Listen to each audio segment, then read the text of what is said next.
Well, good morning and good afternoon and good evening. My name is Oliver Blue, and I am here with you for another review session. This is our third review session within the workbook lessons of A Course in Miracles. We have, up until this point, completed 110 workbook lessons in the course if you've been with us the entire time. And if you haven't, no worries. Um, there's so much ahead of us, as well as we've accomplished some things behind us, but there's so much that can be learned ahead of us. So, no worries. Don't be alarmed if you're just getting in the groove with this. But anyway, uh, these workbook lessons and this whole project here is being sponsored by Truly Foundation, a nonprofit org that is devoted to the advancing or the advancement of spirituality. And so we teach advanced spiritual ideas and realities that are designed to help the one that is so vigilant about growth and expansion. And so that's why we are here to help support that. And through these workbook lessons in A Course in Miracles. And our aim here is not to define spirituality or define love, but our aim here is to help remove the blocks to the awareness of love's presence, to the awareness of our reality, to remove the blocks to the awareness of our true identity as being the creation of the one supreme God. And so we thank you for being here.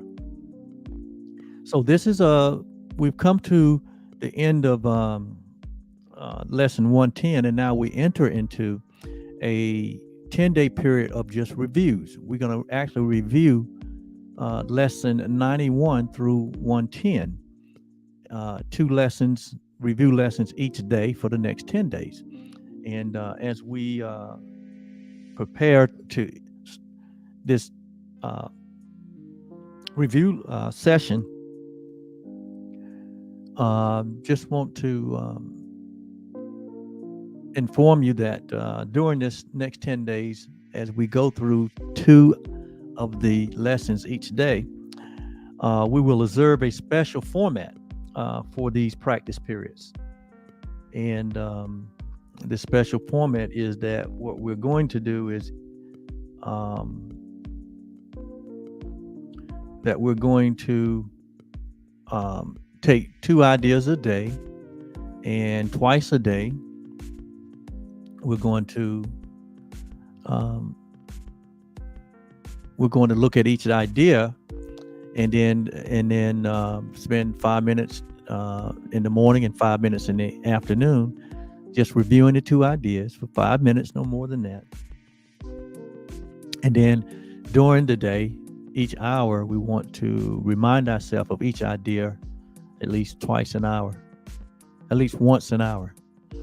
And this is not to develop another ritual. It's not our aim, because that would defeat our goal.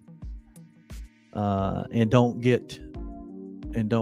be hard on yourself or feel like you're not doing it exactly right if you skip or are not in a position to practice the idea in the manner that is being instructed here. It says, but learning will be hampered when we skip a practice period because we are unwilling to devote the time to it that you are asked to give. So all that's asked here in these exercises and these practices is a little willingness, because it is in the practicing that we come to expand our awareness about these realities, these ideas, and we come to embrace them as being true. And so it only takes the little willingness on our part.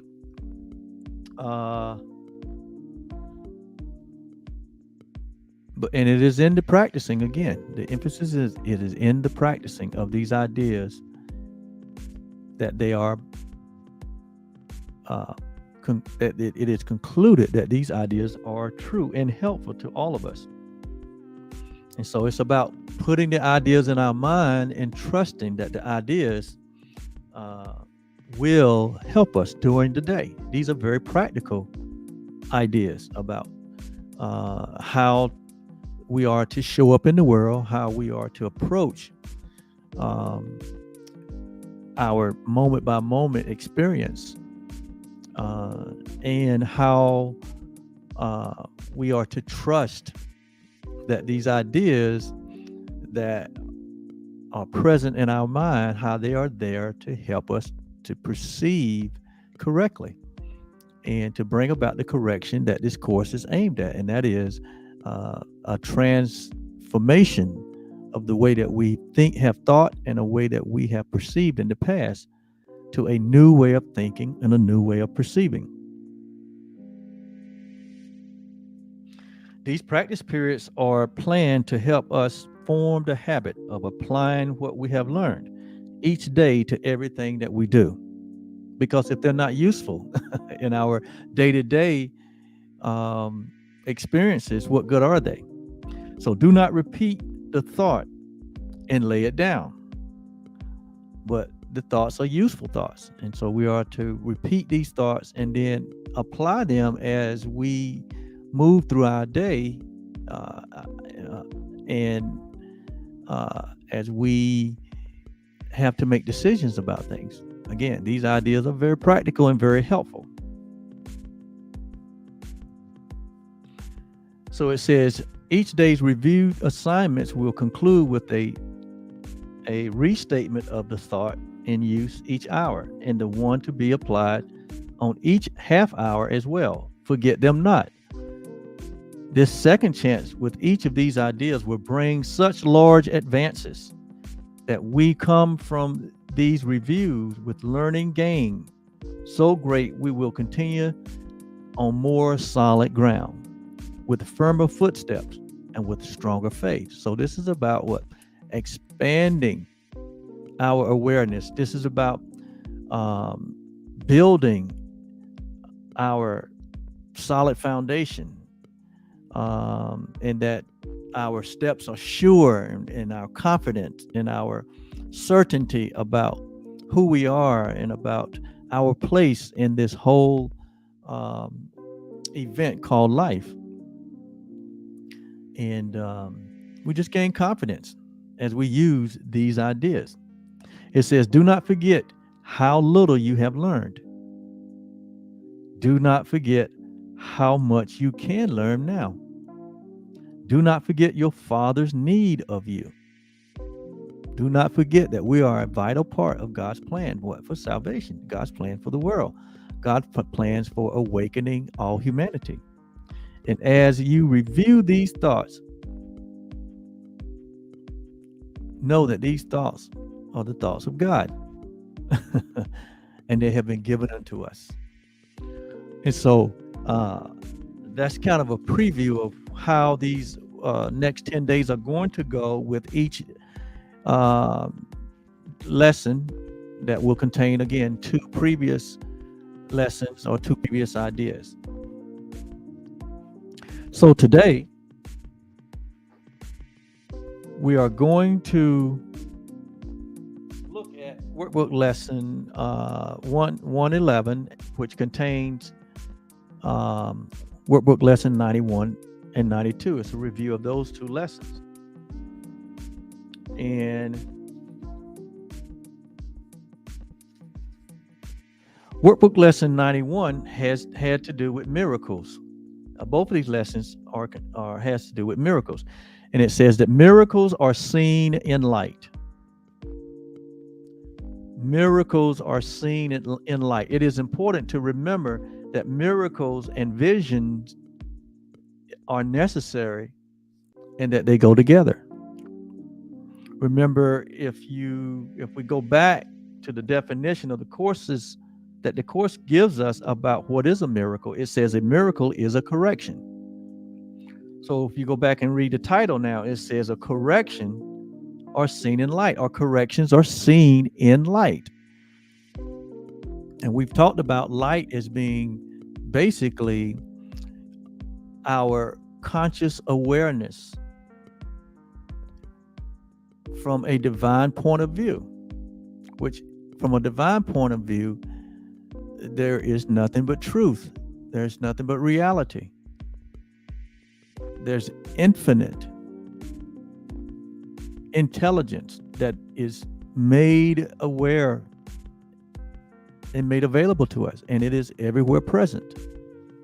It is in our nature. When we talk about light, we're talking about that which is beyond time and space. We're talking about the timeless and the formless. When we talk about light, we are talking about that which is wholly pure, that which is birthless and deathless, that which only God creates, only love creates. We're talking about peace and love and joy and all the attributes of what we could put under the category of the abundant life. Life that is void of any illusion, life that is void of any fear, life that is void of any doubt. It is all good and good only. It says a miracle is a correction. And it said it does not create nor really change at all. It merely looks on devastation and reminds the mind that what it sees is false. So correction is for the mind. The correction is not for your true nature or your true identity, because that is untainted. That remains unchanged. That remains as it was created. What needs correction is a mind that believes that it is separate from its original purpose or its original source. And this mind now has become something separate from its source and is operating on its own from a point of view of separation. Thus, there's that mind that has caused us to think and perceive differently. We call it the ego thought system, which is totally opposite to reality. And it is this thought system that we have been highly developed, highly trained in, and have put a lot of credence and we've put a lot of faith in it, and have tried to navigate this world that we've made based on it, only to be what? Only to be disappointed, only to what? Have experiences that we don't desire, only to come from a point of view of scarcity and lack and fear and judgment. We call that darkness, because what? That is outside, or appear to be outside of the light. And so in darkness, there is no vision, there is no real sight. And we fumble, we grapple in darkness, trying to find our way home, or trying to find the self that we are. And so there are spiritual paths, tools that have been given us, like A Course in Miracles and other spiritual paths, like the Bible, to help us to wake up from the illusion of darkness, to wake up from the belief in separation, and bring us back. And when I say us, bring the mind back in harmony with the true nature that we are, as light, as eternal being, as one self that we share with God. So it's the mind that needs correction. Who you are has never changed. who you really are has remained as God created it. And so it is the mind that needs the discipline or the training. And that's what this whole course is about, mind reversal or mind training. And so with this correction, it gives us the ability to look past devastation, to look past the illusions of this world, the fantasies of this world, the wild imaginings of this world, to look past it and remind the mind what it sees as false. It undoes the error of false thinking, false believing. It undoes the error of separation. It says, but does not attempt to go beyond perception or exceed the function of forgiveness. So the miracle is for the mind that is dreaming of separation. So the miracles are not needed in heaven because there is no separation in heaven. Just like forgiveness is not needed in heaven because there is nothing to forgive in heaven. And when we say heaven, we're talking about a timeless and a formless reality that is always present, and always responsible for any awareness or any conscious perception that we experience. It's like, I always like to use the analogy or the metaphor of a screen, a black screen, like you see in the movie theater. The black screen is what is unchanging. It is what remains constant. It is the space on which all the activities and the events take place on the screen. But the screen is not affected by what is shown on the screen or the activity or the content of activity on the screen. It remains constant. It is there before the activity. It is there after the activity. And it never changes. That is the metaphor for who we are. We never change in our nature. But what we do in our nature is we provide the space for which all experiences, all activities happen in our life that we experience. And sometimes we get so caught up in the activities and the events and the content of events that we lose sight of who we really are. And so we lose sight of our happiness. We lose sight of our peace. We lose sight of our joy because we're so caught up in this thing we call our life or ourself, which is only an experience, a temporary experience. It's not who we are. But when we use that to define ourselves, we lose our true reality in the search for ourselves within the experience. We get colored by the experience. We get qualified by the experience to the point that we lose sight. Like you sitting in the movie, a lot of times you totally forget that it's been that about the screen that's up there. You're only interested in what? The content of the movie. You forget that the screen is there. The screen remains constant. It is the only thing constant in that whole experience. So the only thing that's constant in our experience is our awareness and is our consciousness. It's just that we focused our awareness on the content of our experience at the loss or at the expense of losing sight of who we really are. And I hope that really makes sense here, because if we can grasp this reality, then we understand that it only takes a very small shift in our perception, a very small shift in our awareness or in our consciousness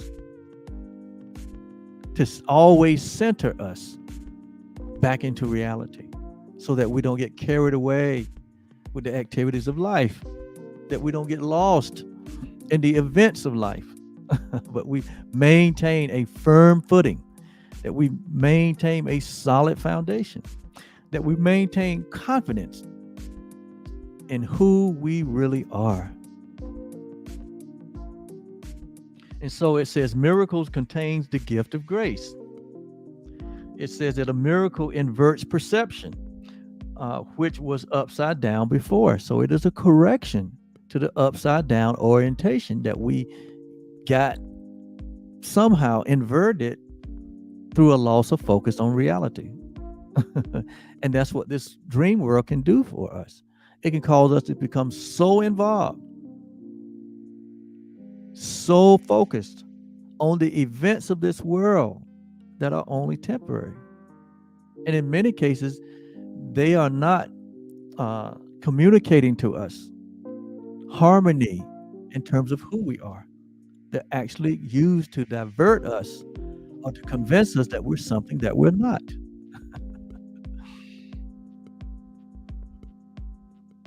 That's just the way it is happening. So we have to become more aware of what's happening and exercise our ability and our freedom to choose and to refocus, to recenter ourselves, to ground ourselves, remind ourselves of the truth of who we are, that we are the light of the world, that we are not some victim, and we're not a victimizer, that we're not some hate entity, but we are what? But we are an entity of love. And so we don't get carried away in humanity's ideas of separation, that the effects of that is just the world that we see, that is in chaos most of the time, that is not so loving, so divided, so polarized. Okay? So again, the idea for today is miracles are seen in light. So miracles, it says, it is important to remember that miracles and vision necessarily go together. They're two sides of the same coin. Corrections bring vision. Correction brings God's vision or God's point of view. Correction brings light. It says correction is seen in light. So we become aware of what is actually real in each moment. If we embrace that moment from the point of view of light, or from the point of view of God, or from the point of view of love, to know that the only reality there is light and love. And as we, in that moment, choose the correct perception or the correct vision, then our experience is going to be totally different in every moment. Your experience with your relationships, with whatever you're doing at each moment, whether you're just sitting and watching television or you engaging with conversation with someone, if you're just strolling through the mall, or if you're just laying on the beach, it doesn't matter. In each moment, we have to make a decision about what knowing and centering ourselves in this experience through the light that we are, or the light that is present, or the love that is present. So we become really conscious beings. It's really becoming what? Discipline to be conscious being with intention, and not just allowing the mind that we have, that was given to us to serve us, to be a good servant to us, to allow that mind to be renewed or transformed into an alignment with that which is real, versus allowing this mind that we have to become this wandering, aimless, undisciplined mechanism that leads us into all these detours, into thoughts, and sensations and feelings and emotions and experiences and events and relationships that invert what is reality. It gives us what? An upside down experience. And you know, if you turn upside down long enough, what, you become dizzy, and life can make you dizzy in the place of darkness. But in the place of light, miracles are seen there. Miracles mean corrections. So that means that your experience is going to be totally different. Your experience is going to be totally different. Your emotions, your psychological well-being is going to be totally different. Why? Because in light, there's peace, there's joy, there's happiness. In light, there's a reality of who you are. There's confidence, there's a self-esteem, there's a self-worth that is accurate. There's a self-knowing. There's an acknowledgement in each moment of the presence of who you are. So we don't get lost or caught up in the moment, in the activities of life. So miracles are seen in light. It says, we cannot see in darkness. Darkness represents what? Darkness represents that which is not real. Darkness represents that which is separate, that which seemingly is separate from the one source.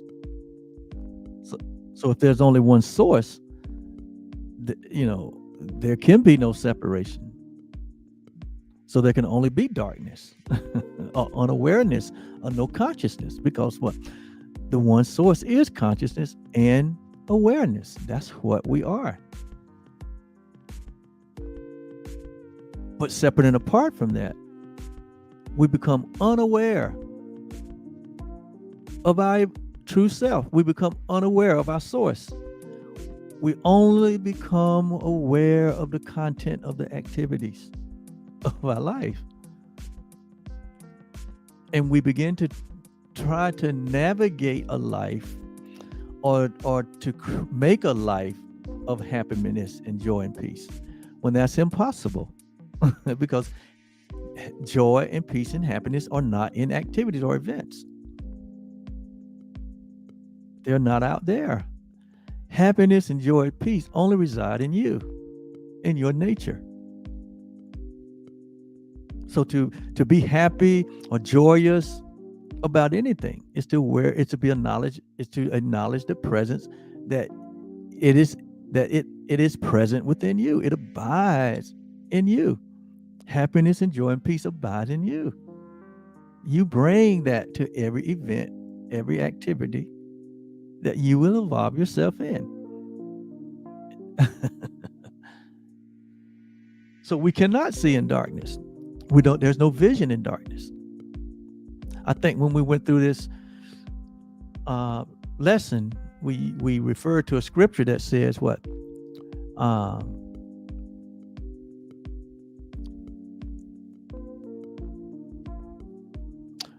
People perish for a lack of what? Vision, or lack of light. People perish for a lack of vision or a lack of light. Why? Because without light or without vision, one cannot see the truth. One cannot see himself, and one cannot see his creator. So in that state, we create idols to try to bring about some sanity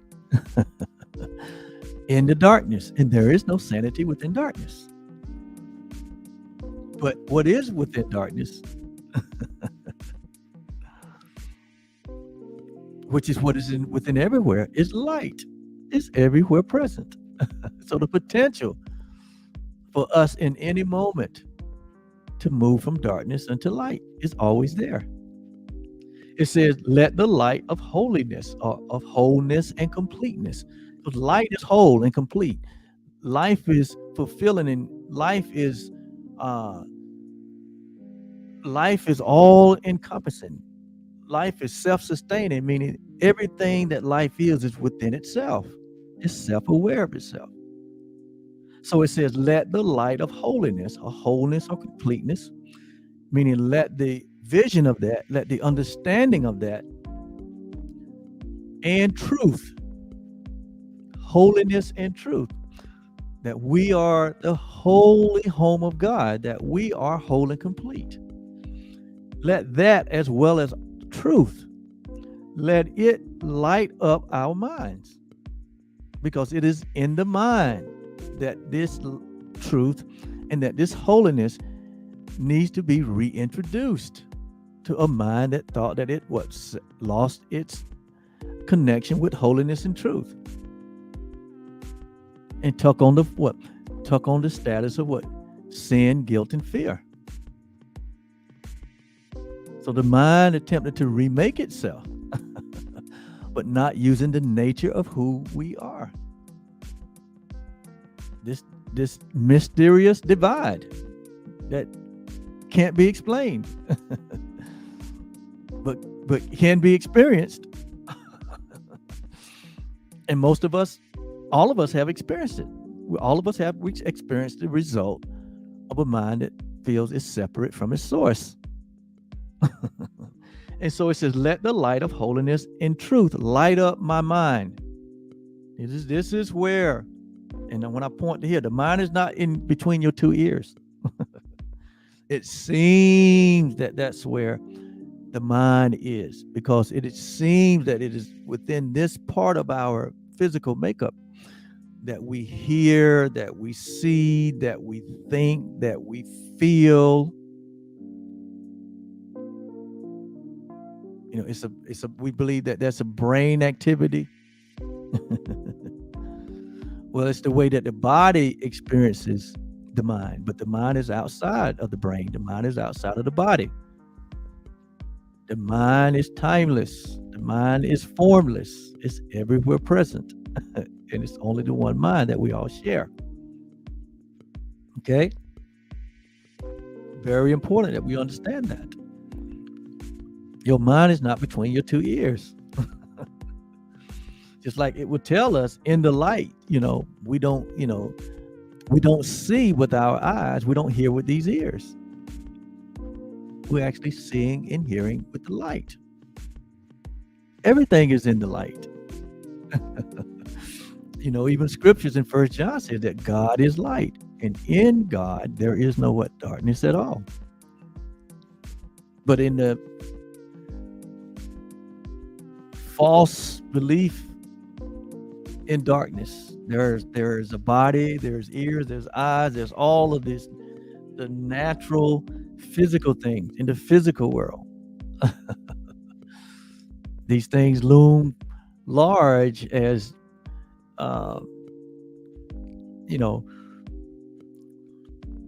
permanent things, but they're not permanent. Everything in the physical is impermanent. It's passing away. It's like a passing cloud, subject to change.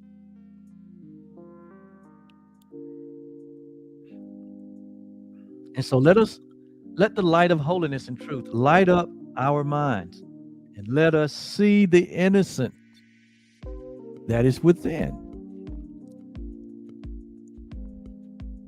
So the light of holiness and the light of truth brings the vision of our innocence within our purview. It brings the awareness and the consciousness that we are innocent creations of God. That's what light brings. That's what the correction brings. That's what the miracle brings. The miracle brings the correction, so that light, so that immortality, eternity, formlessness, timelessness, it brings this reality back into our focus, back into our reality, back into our awareness, to remind us of who we are, to remind us of what we are engaged in this thing called life, to remind us of the oneness of the allness, of the completeness, of the wholeness that we are. And that's a miracle. That is a miracle to the mind that believes that it's what's separate. It's not a miracle to our reality, only to the mind that believes that it's a separate self.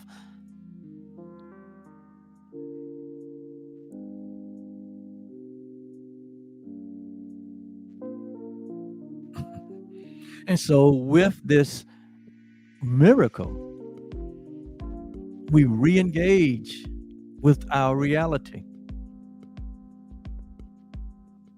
And as we practice this reality, we no longer are willing to spend our every waking moment focused on the content of our activities, focused on the events of life, to the point that we get carried away and lose sight of who we are. But we remain centered in each moment, remain grounded in each moment, that we use these ideas as a reminder to recenter us, to realign us with the reality of who we are. And that is a gift from God. It's the gift of grace, as it said.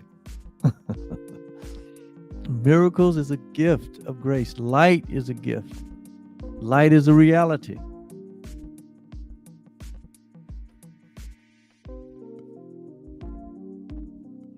And so for this first lesson, lesson 91, the thought for today, we'll spend moments, early part of your day,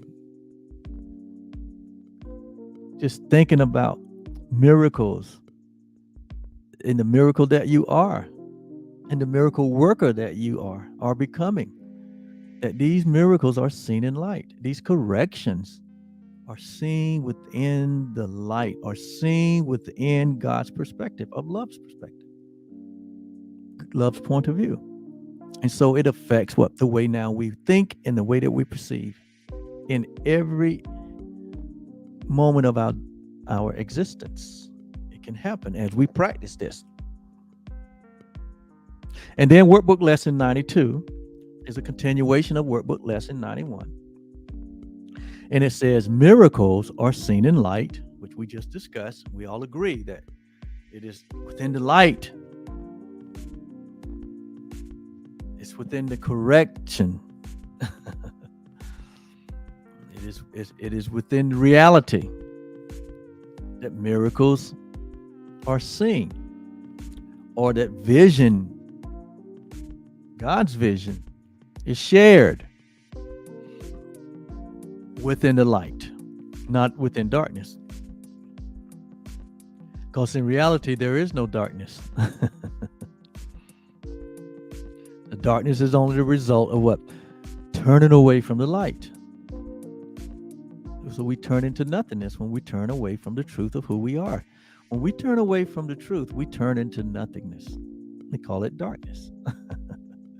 And that's not even real. Nothingness is not even real. So in reality, there's nowhere to turn. There's only light. That's the point that we're trying to make. That there is only light, and light is everywhere present. And so as we remove the blocks to the awareness of light's presence, all things are light. All things are correct. All things are perceived correctly from God's point of view. The will of God becomes the only will that there is. And there's complete harmony. And now our experiences become something that we enjoy, regardless of what form it takes. So miracles are seen in light, and light and strength are one. So in this next idea from workbook lesson 92, we acknowledge that miracles are corrections. It's correction to the false. And when corrections are made to the false, there's only light. So miracles are seen in light. In light, in strength, light is strength. Or one. I mean, they're what? Two sides of the one coin. It's only one. So strength is light. So the ability to have vision in light and to experience miracles in light, to experience the correction in the light, in the intelligence, in the luminosity, where there's clarity, that's strength. That is strength. That is strength. That's what the Bible calls what? The strength of Christ. That we give up what? We give up what? Our weakness. What is weakness? Separation. We give up our weakness. We give up our what? Individual made idea of ourselves, our self-concept of ourselves. We give that up, which is weakness, for the strength of Christ, or for strength. Because strength and light is one and the same. And so it says that we see through strength. We don't see through these eyes. We hear through strength. We don't hear through these ears in reality.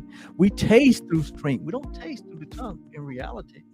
We smell, we feel through strength, the strength of light.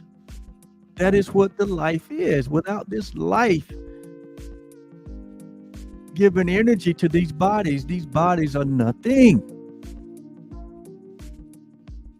Without the light of reality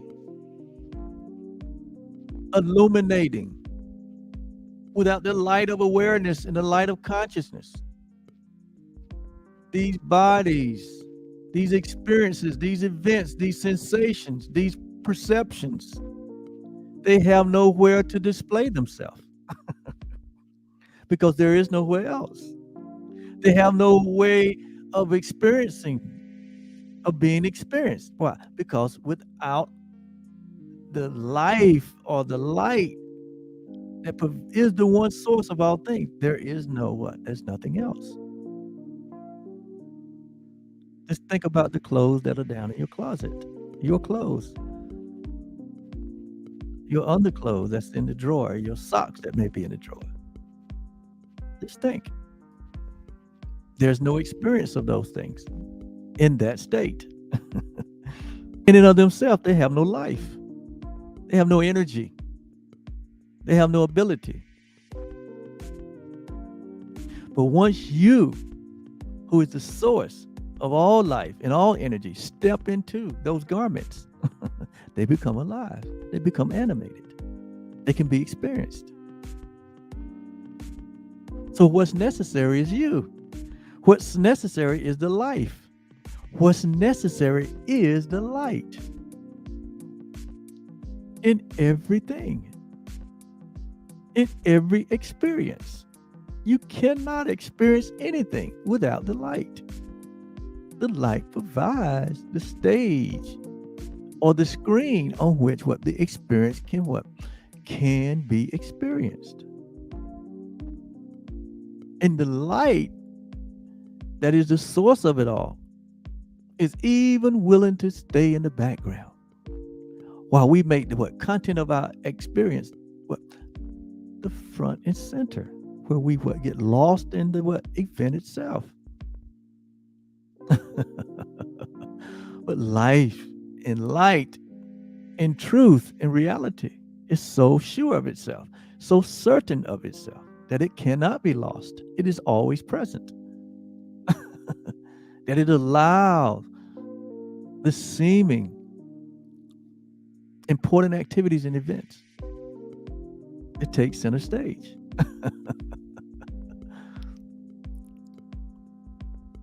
But ultimately, the knowing of itself is that nothing happens without the self. God knows nothing happens without God. God knows that you being and me being God's creation, nothing happens without us. You always notice that you are always present. Have you ever noticed that you are always present and aware? Always have been. You can remember back as far as you can remember, and you was always present. You was always there at the event. You were always there at the activity. You was everywhere present of all your experiences.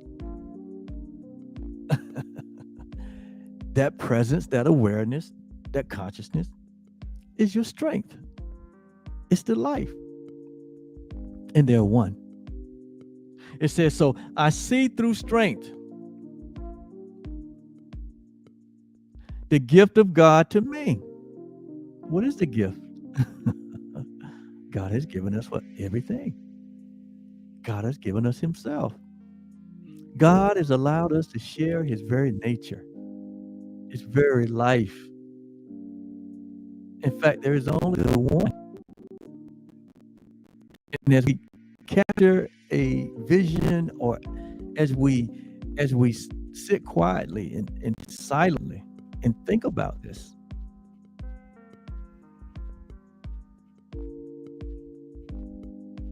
what does it really mean that I and God are one? It will take your breath away. When you understand the very heartbeat that you are is the heartbeat of God. When you understand that the very breath that you breathe is the breath of God. When you understand that the very thoughts that you hold in light are the thoughts of God. That the very will that you desire is the one will of God that we all share. That God himself is the very creation that you are. That is so amazing. That is beyond time and space. That is beyond anything that we can experience here in the physical, in the natural. That is beyond all that we can ask or think. But strength, our strength is the light of God. God is light, so our strength is God. God is the source of everything that we are. God is our only reality. Isn't that wonderful? Isn't that what it needs to be? It should not be any other way. If things could really shift to our way, we have no hope. We have no life. If we really took the responsibility of making life what we wanted, of making life for ourselves, we'd be doomed to fail. But because we remain as God created us, and that we are part of a changeless reality, a changeless identity, a self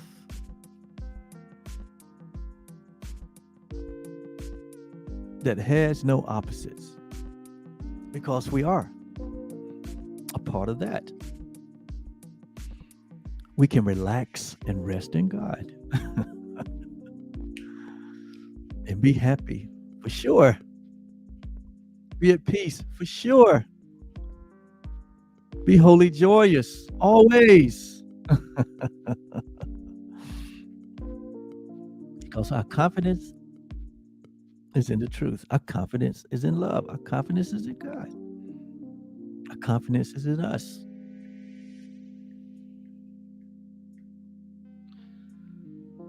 So we see through strength We have a vision of strength. That's why David said, let the weak say, well, I am strong. Because we are. The I am self that we are is very strong. It says, my weakness is the dark his gift dispels. My weakness is that which I made up, which is dark. But the gift of light, the gift of strength, it dispels that. Just like when you turn a light switch on in a dark room, it dispels the darkness. It dispels the weakness. When you embrace your reality, when you wake up to the truth, when you recognize or you become aware or enlightened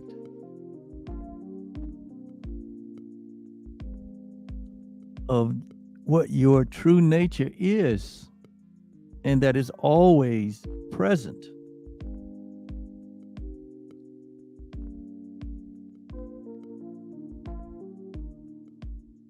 When this happens,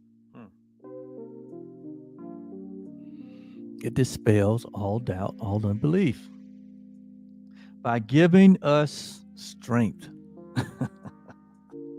It is dispelled by giving us strength to take its place.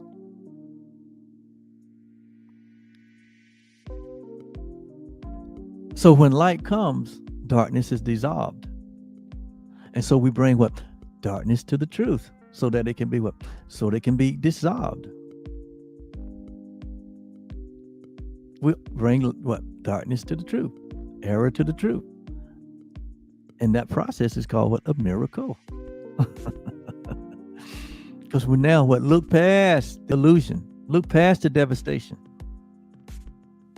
and know that it's what? It's not real. And so those are the two lessons that we are going to work with today in Workbook Lesson 111. So on the hour, as you go through your day, first of all, after this, spend 5 minutes just thinking about the ideas, the two ideas. Miracles are seen in light. Miracles are seen in light, and light and strength are one, based on what we've shared, what you've read. And then on the hour today, we want to what?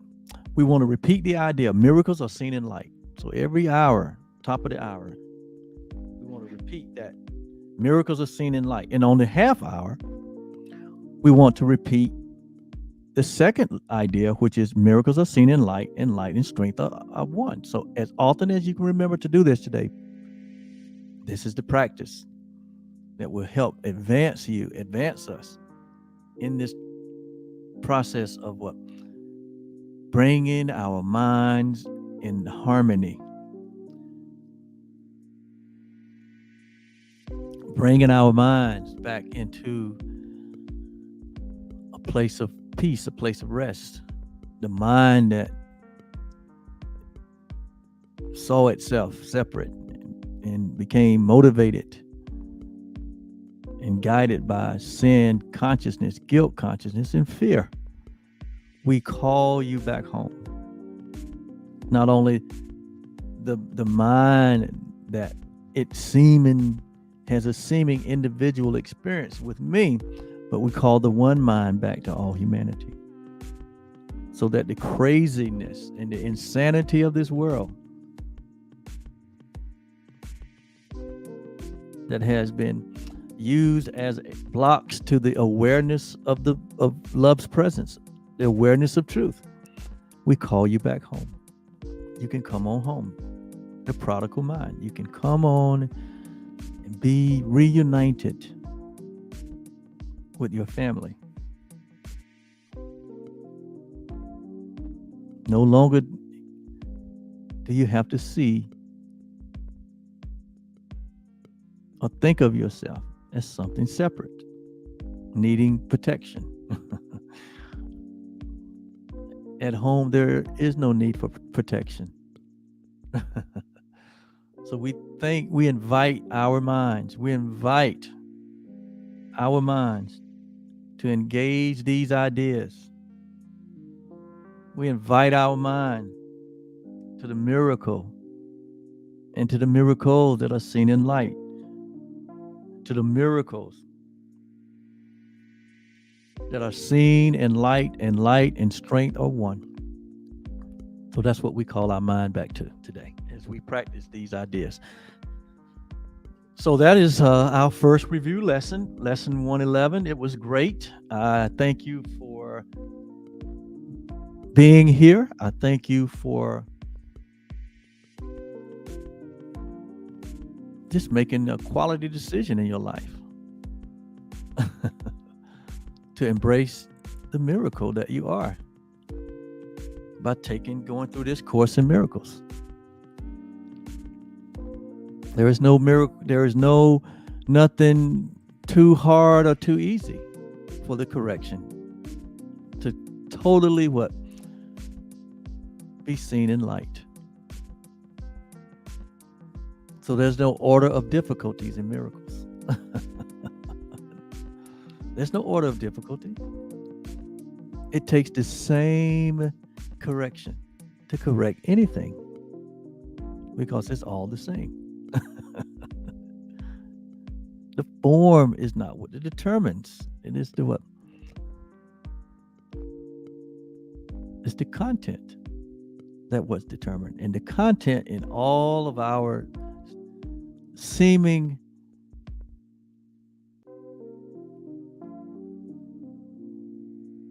ideas of separation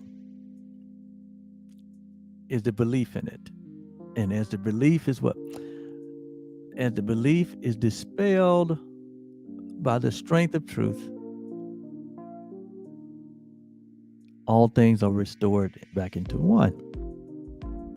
So with that, I'm going to end today's lesson. Thank you so much. We'll see you on tomorrow when we'll be reviewing Workbook lessons 93 and 94. Have a great day. You are a miracle. You are the light. You are the strength of all reality. Bye-bye.